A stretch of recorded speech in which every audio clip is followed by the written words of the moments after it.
Welcome to the Explainer. Today, we're going to look at how generative AI is revolutionizing one of the most high-stakes environments out there, standardized testing. Now, this might sound like something straight out of science fiction, right? But for literally millions of people taking the Duolingo English test, this isn't the future, it's happening right now. So you gotta wonder, how exactly is Duolingo pulling this off? Well, we're about to see that AI's role here goes way beyond just, grading your answers. They're using it to completely reinvent how tests are made and even what they're capable of measuring in the first place.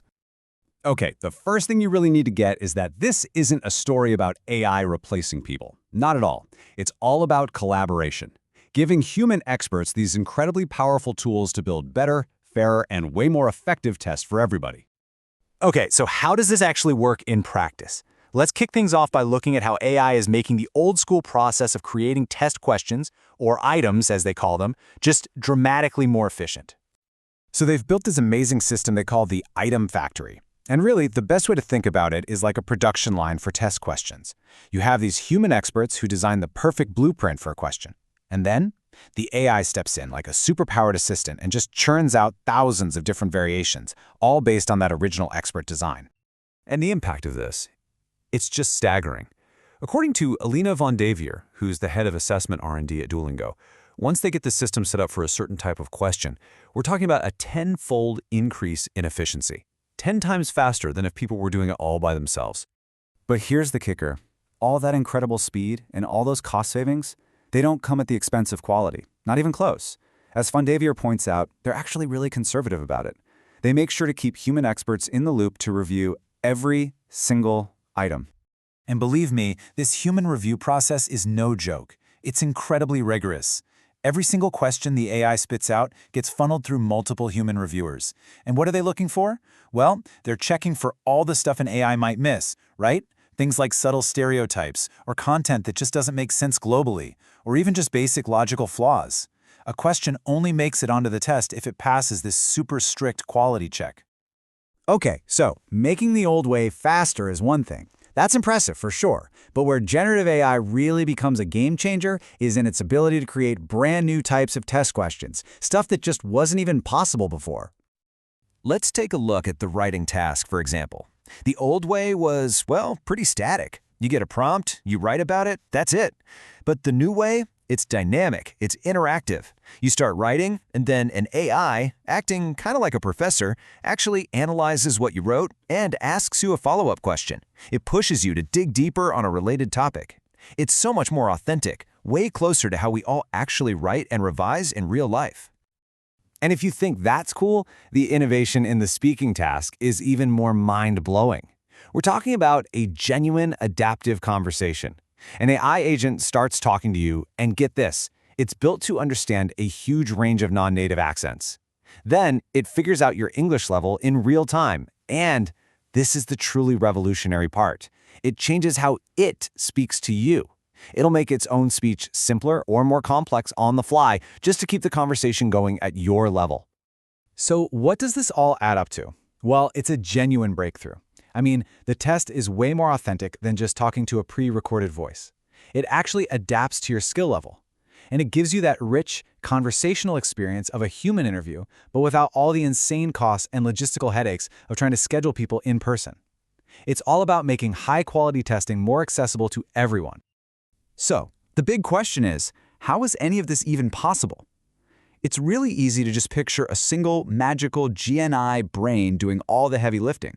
But the reality? It's much more like a whole team of highly specialized AIs working together. Yeah, see, generative AI is just one piece of this really big, carefully engineered puzzle. It's working alongside a bunch of other specialists. You've got your traditional machine learning models handling the scoring. You've got automatic speech recognition to understand what you're saying. And then you have the absolute bedrock of all testing, psychometric models. That's basically the hard science of making sure a test is fair, reliable, and actually measures what it claims to measure.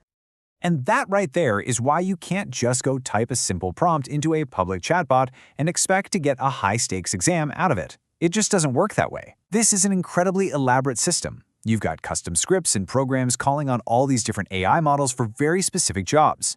And that's exactly why it takes so much deep expertise and a ton of upfront work to get these systems built right.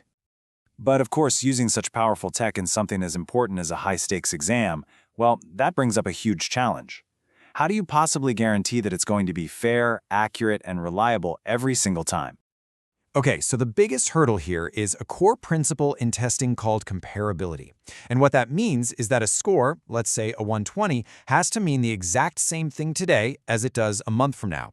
The danger with just letting a generative AI run wild is that it might get, well, creative. It could score the same exact essay differently on 2 different days. And if that happens, the test's credibility is just completely shot. So, how do they solve this? Duolingo's experts use a divide-and-conquer strategy. Instead of just throwing one massive, complex task at the AI, they break it down into smaller, much more manageable steps. For example, they'll have the AI generate a reading passage, then a human expert reviews it, and only after it's approved do they ask the AI to generate questions for that specific passage. This keeps the whole process under tight control, and it ensures quality at every single stage. And that human-led process is also backed up by a pretty serious technological safety net. They've built these automated alert systems that are basically watching everything, 24/7. There's one system called Aqua that's constantly scanning the incoming test data for any weird patterns. Then there's another, Aqua P, that monitors the pools of test questions to make sure they're not accidentally getting harder or easier over time. It's a whole system of checks and balances. So, look, the big takeaway here is pretty clear. While AI brings this incredible scale and these amazing new capabilities to the table, the entire system, from start to finish, is guided, constrained, and validated by human experts. It's not about AI replacing people. It's about AI empowering them. And this whole revolution in testing tech leaves us with one last, kind of provocative thought. As AI becomes less of a tool and more of a real collaborator in our work and our learning, it really forces us to ask a pretty fundamental question about the future of education itself. What skills should we even be testing anymore, and how on earth should we be measuring them?